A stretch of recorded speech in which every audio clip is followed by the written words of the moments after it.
पानी पनि होला नि अब त अलि भयो नि अलि कम भइसक्यो त काम त अलि गर्ने पनि होइन सधैँ तनावको तनाव यो गरिबलाई अनि एउटा पानी खाँदा नि फुर्लुङ्ग पल्टेर हामी आमा छोरीलाई चिच्चाउन पारेर आफ्नो पैसा भए पो छिमेकीले नि सुनेर के भयो भन्दै आउँदा रहेछन् कोही आएनन् बुढा त्यस्तो भएर पल्टिरहने हो नि बाबा तपाईँ बिरामी भएदेखि त हामी आमा छोरी आँटेर रातभरि सुतेकै छैन भने के गर्नु त सानो यसो अलिकति कमजोर भइएछ चक्कर लाएर पानी खाँदा खाँदै ढल्दैछ अब केटा मान्छे भएर त्यस्तो गरेर हुँदैन सधैँ गरिब गरिब भनेर सबैले हेपिरखे हामीले पनि केही गरेर देखाउनु पर्छ के उता के गर्छु भन्छन् केही हुँदैन उता गर्छु भन्छन् केही हुँदैन सधैँ यस्तै गरेर हामी आमा छोरीलाई कति पीडामा राख्ने हो र के गर्नु त सानो गर्न नखोजे होइन गर्दा गर्दै हुँदैन गर्दा गर्दै नहुनु र गर्दै नगर्नुमा त फरक छ नि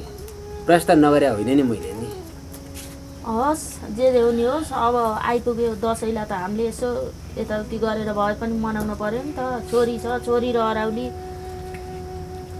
ठिकै छ त्यहाँ बिचारी दाइ हुनुहुन्छ बिचारी दाइले पैसा दिनुहुन्छ कि म बिचारी दाइ पठा जान्छु अनि कुरो गर्छु नि त हुन्छ नि बाबा एकचोटि बिचारी बाख्रामा चाहिँ गएर आउनु नि त दिन चाहिँ दिँदैनन् जानी भए जानु हामीलाई कसले पताउँछ र कहाँ के को उसले दिन्छ भनेर पताउँछ र दिन चाहिँ दिँदैनन् मलाई त विश्वास लाग्दैन जान भए जानु त्यही पनि पाए दसैँ मनाउला नपाए तै पनि शासन लास तै पनि दिनुहुन्छ कि त्यो बिरामी पनि भयो दुःख पाएको छ दसैँलाई मान्नुपर्छ सबैले भनेर त्यति निष्ठुर त हुनुहुन्न होला खै एकचोटि गएर विचार गरौँ दिनुभएछ भने दसैँ मनाउला नभए छाकटार नै गाह्रो भएको छ बुढा अब यो दसैँको बेला काम पनि पाउँदैन कसले बोलाउँछ र काममा जानु के गर्ने होला त कहीँ पनि म जान्छु सानो एकचोटि गएर भन्न चाहिँ भन्छु जे होला दिइहाल्नुभयो नदिए त्यो नि गर्नु छोरीले पठाएको भन्नु न बाबा बिचारी बाले मलाई कति माया गर्नुहुन्छ ठिकै छ छोरीले नि पठाएको यस्तो छ भनेर म भन्ला नि बाबु फेरि बाटा नढलिकन जानु नि के विश्वासै लाग्दैन छ कि तिमी नि सँगै जाने हो पर्दैन म एक्लै गएको थिएँ नि ती त हो नि बिचारी दाइको घर त्यस्तो छैन अस्तिको के भएर त चक्कर लाएर ढल्या त त्यस्तो ल ल म चिया पकाउँछु चिया खाएर जाने ल ल ल ए बुढी ल म बजार गएँ है बुढा चिया खाएर गए हुन्थ्यो नि त पाकिसकेको थियो ए ल ल म यी बसेर सिट लिएर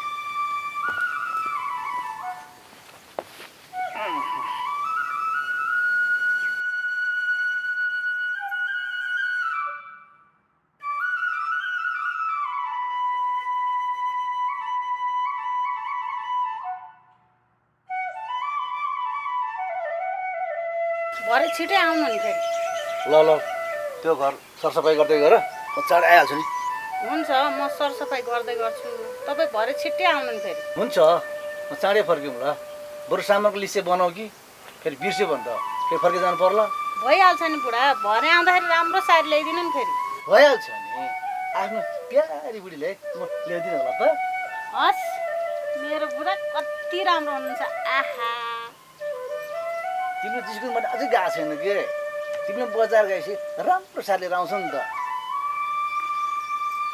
ल म गएँ है ल ल भरे फेरि छिटै आउनु नि ल ल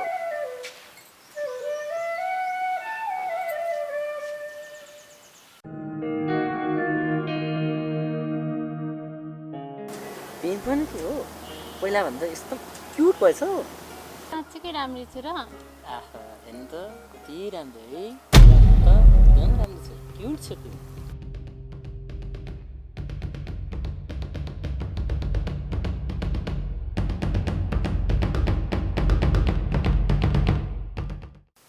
सन्तजी सागरजी अब हाम्रो कार्यक्रम के हुँदैछ पिङ त ल्याइसक्यो बजेट तपाईँले कति उठाउनु भयो यसो पुगेन भने अलिअलि म हेरिदिउँला नि तपाईँ ढुक्क हुनुहोस् हाम्रो कार्यक्रमको लागि सबै सामान रेडी भइसक्यो सबै सामान रेडी भइसकेको छ छिट्टा कार्यक्रमको लागि पनि टिकट तयार भइसकेको छ सोह्र शरद पनि सक्यो नरद पनि लागिसक्यो अब कार्यक्रम कुन दिनले फिक्स गराउने हामीले हेर्नुहोस् हाम्रो कार्यक्रम एकदम सफल हुनेवाला छ मैले यसको सङ्केत पहिले पनि पाइसकेको छु। सागरजीले भन्नुभएको कुरा पनि एकदमै सही हो, तर प्रचार प्रसार चाहिँ व्यापक हुनुपर्छ है। होइन जुङ्गे गाउँमा देख्नु सहयोगै थियो नि, तर के गर्नु काठमाडौँ गइहाल्यो। गाउँमा हुँदा त चोर्ने फटाइ गर्ने, काठमाडौँ गर्छ त्यो के टिक्ला र 1-2 दिनपछि आइहाल्छ नि त्यो। भन्दा अब जुङ्गे आइहाल्यो नि यहाँ। होइन तिमीहरूलाई मेरो कुरा नगरिकन कुरा नकाटिकन भात पत्दैन कि क्यों? ए दाइ पनि आउनुभएको छ। ल जुङ्गे तिमी पनि आइपुगेको छौ, हामीले खल्लो भएर आएको थियो। जुगे तिमी नभएर कस्तो भएको थियो यसपालि कार्यक्रममा। बस न बस, तिमी नहुँदाखेरि त यो कार्यक्रम हुँदैन जस्तो लागेको थियो मलाई त। यसपालि दसैँमा हाम्रो कार्यक्रममा जुगे नहुँदा कस्तो खल्लो हुन्छ जस्तो लागेको थियो मलाई, तर आएछ राम्रै भयो। तिमीहरू फकाउनु मात्रै त जाने छ नि, खालि मेरो पछाडि कुरो काट्छन्, चाहिँदो नचाहिँदो कुरो गर्छन्, आखिर म नभए पनि नहुने। यसपालि तिमी नहुँदाखेरि कार्यक्रम नै कस्तो खल्लो होला जस्तो भएको थियो, तर तिमी आएछ राम्रो हुने भयो। अब गाउँलेहरू आएर घर पुरी बस्यो होला, मलाई अलि हतार छ। जाउँ साथीहरू। ल जाउँ जाउँ जाउँ जाउँ जाउँ दाइ, ल जाउँ। हामी पनि जाउँ। ल हस् त। हस् त, नमस्कार।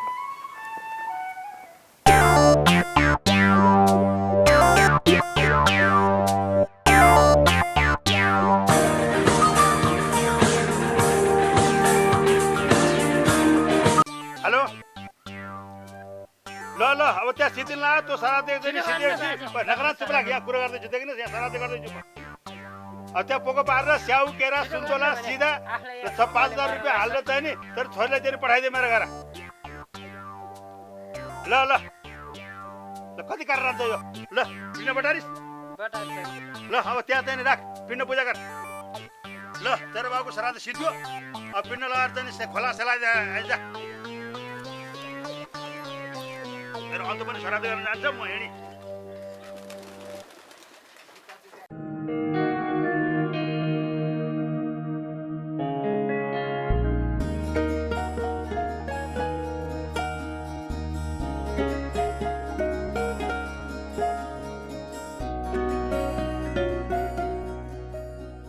कसो घर जानु लाग्यो होला, त्यति राम्रो मान्छे। जसको घरमा गयो नि तपाईँलाई के मतलब? जसकै घरमा जाम चिन्नु नजान्नु घचरी माग्नु। म पनि माथि नै जाने हो नि, झोला यति ठुलो रहेछ, म सहयोग गरिदिन्छु नि। हो पर्दैन, म आफै लान सक्छु। कस्तो घमण्डी केटी रहेछ तिमी त। म जे छु ठिक छु।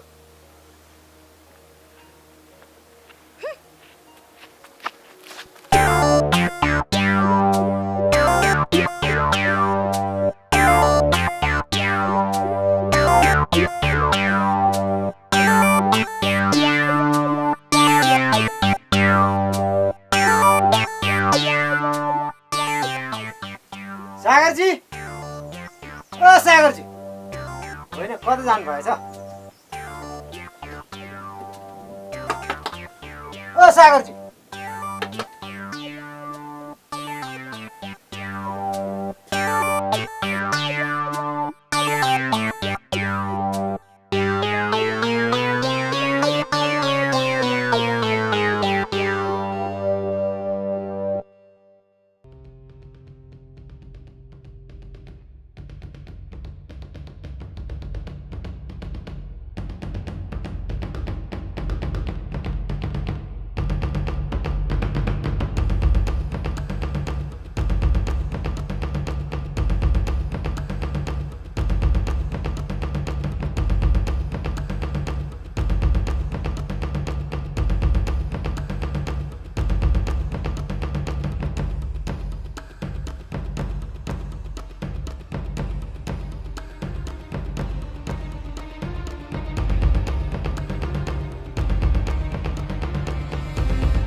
ए जुङ्गे काँडा खसी ल्याएको? खसी बजारबाट। तँ चाहिँ कहाँ हिँड्नु? म नि खसी किन्ने हिँडे, दिन्छस् भने खसी किनिदिन्छु, बेच्ने हो त खसी। ए जुङ्गे काँडा खसी ल्याएको? खसी बजारबाट। तँ चाहिँ कहाँ हिँड्नु? म नि खसी किन्ने हिँडे। दिन्छस् भने खसी किनिदिन्छु, बेच्ने हो त खसी। म नि खसी किन्ने हिँडे, दिन्छस् भने खसी किनिदिन्छु, बेच्ने हो त खसी। खसी त बेच्ने हो नि मेरो 15,000 परेको छ 18,000 आयो भने म खसी दिइहाल्छु ल ल मैले त्यति नै दियो ल यो राख्नुहोस् ल म लिएर गएँ ल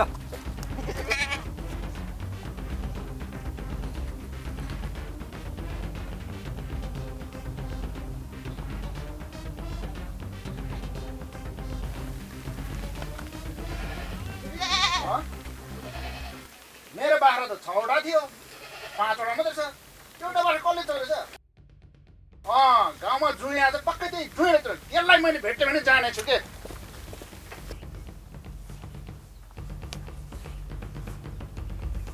तँलाई बाख्रा अर्का बाख्रा चोरेर ल्याउने कहाँ मैले बाख्रा छोरे मैले खसी किनेर ल्याएको पहिला हेर्थे के रहेछ बाख्रा खसी हो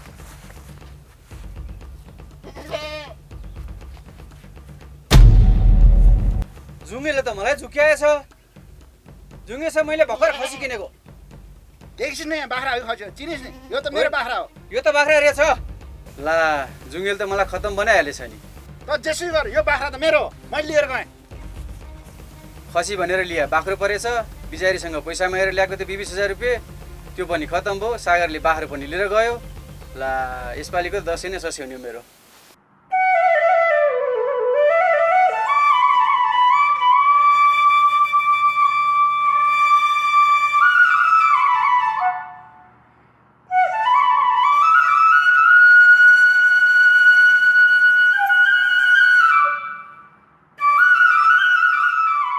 बस बाबा बस बस भइहाल्छ नि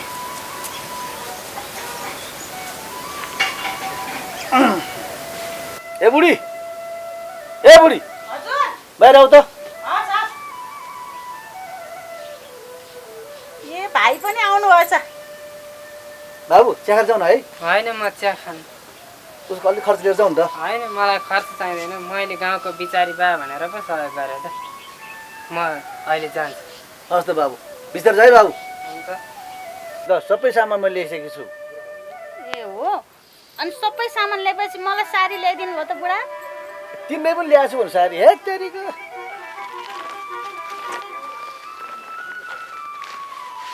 ल हेर तिम्रो लागि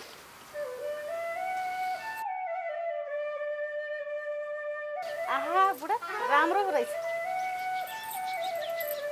ल यो साडी लगाएको देख्दा करिस्मा पनि फेल खान्छ बुढी हो र बुढा हो नि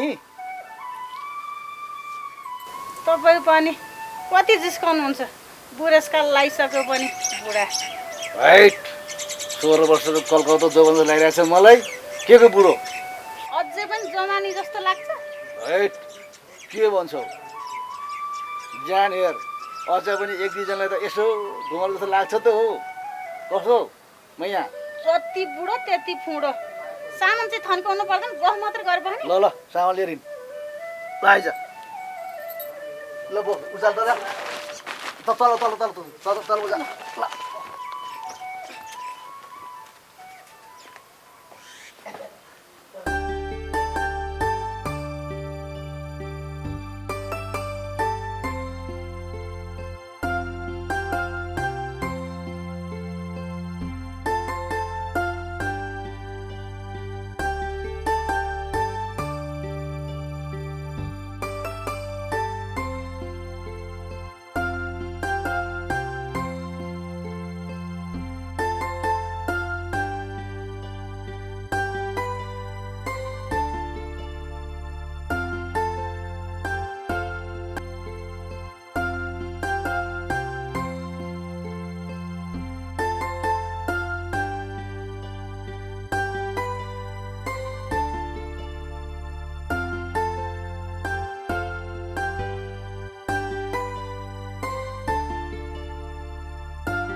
यतिको केटी पायो भने अघि खसी बेचेको पैसा यसैसँग खर्च गर्नु पायो भने घरको बुढी नै छोडी जेसुकै होस् म त अलिकति मान्छे देखेको छैनस् लाज लाग्दैन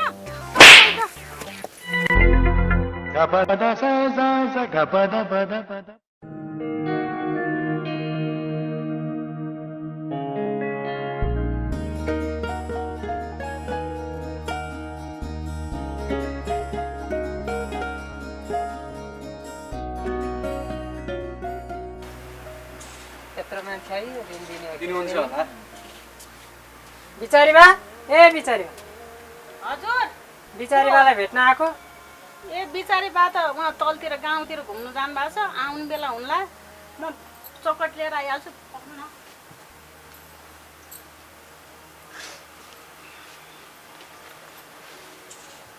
ल यहाँ बस्दै गर्नु नि भाइहरू। हुन्छ आउने बेला त भयो नि उहाँ।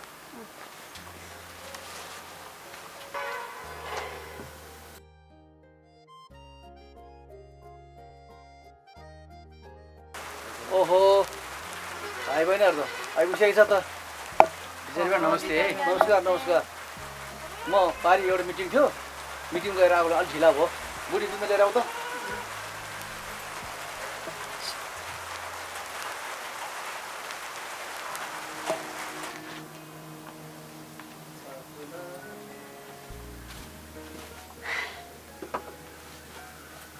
ल यहाँ बस्नु।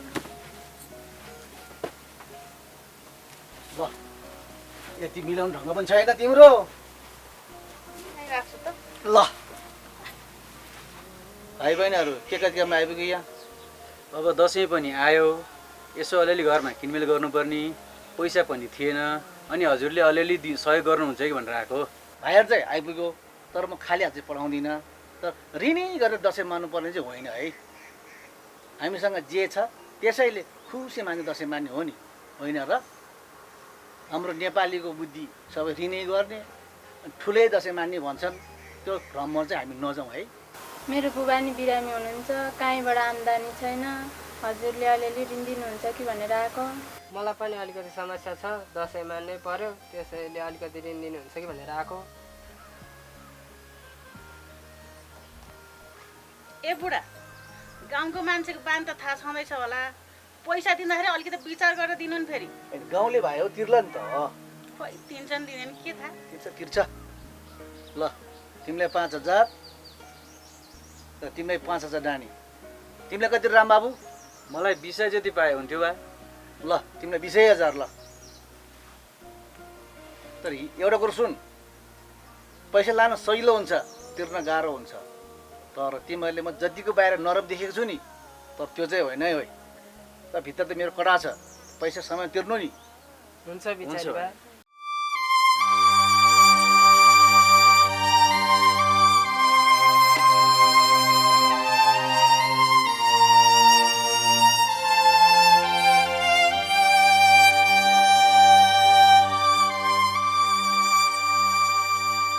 पैसा कति के छ हो, गाउँको मान्छेले सबै बाँडेर सकाइसक्नु भयो होला होइन। तिमी पिर नगर न पैसाको, म छँदैछु नि।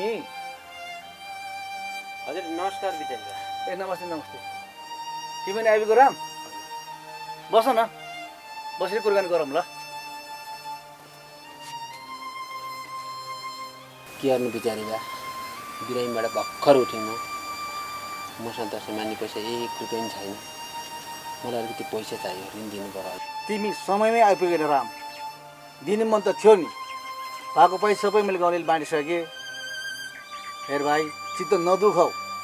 त अर्को सालमा चाहिँ बेलामै खबर गर, तिमीलाई म देउँला नि। गाउँलेको दाजुभाइ दिने मन त मलाई छ नि, तर के गर्ने। छैन। मलाई नि दसैँ खर्च पनि ठिक्कै राखेर बाँडेछौ। चित्त नदुखाऊ राम है। मसँग पैसा छैन, तपाईँ जाँडा भएर मिलाइदिनु न बिचारी बा। त्यति जसरी पनि भएर मिलाइदिनु बिचारी बा। हेर्नुहोस् मैले दसैँ मान्नु नै सकिँदैन। एउटा भएको छोरीलाई नि हजुर कपडा ल्याउनु छैन। कस्तो होला मेरो भाग्य भगवान्। ऋण माग्दा नि पाइनँ।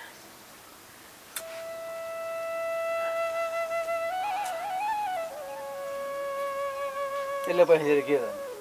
केही छैन, समयतिर पनि होइन। त्यही त भने। ल तिमी भित्र गएर खाजा बनाउँदै गर, म बाख्रालाई घाँस ल्याउँछु।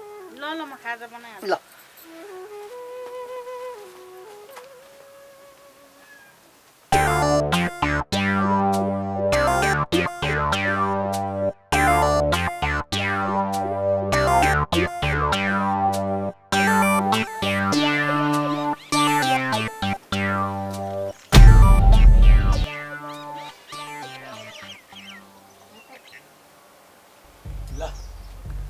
छैन, कसले चोरी बाख्रा हँ ए बुढी यो बाख्रा छैन त अनि किन कराइरहेको भने चिच्चाइकन बाख्रा छैन किलोमा बिहान मात्र सबै सारा थिला चोरे लगे जस्तो छ साह्रै किलो बोल्दैन थियो ए भगवान खोज्नु जाउँ भनेको जुन यहाँ आएको थियो उसैले चोर्यो होला म बारीले पो लग्यो कि के दशा आइलाग्यो ल हिँड खोज बजार ल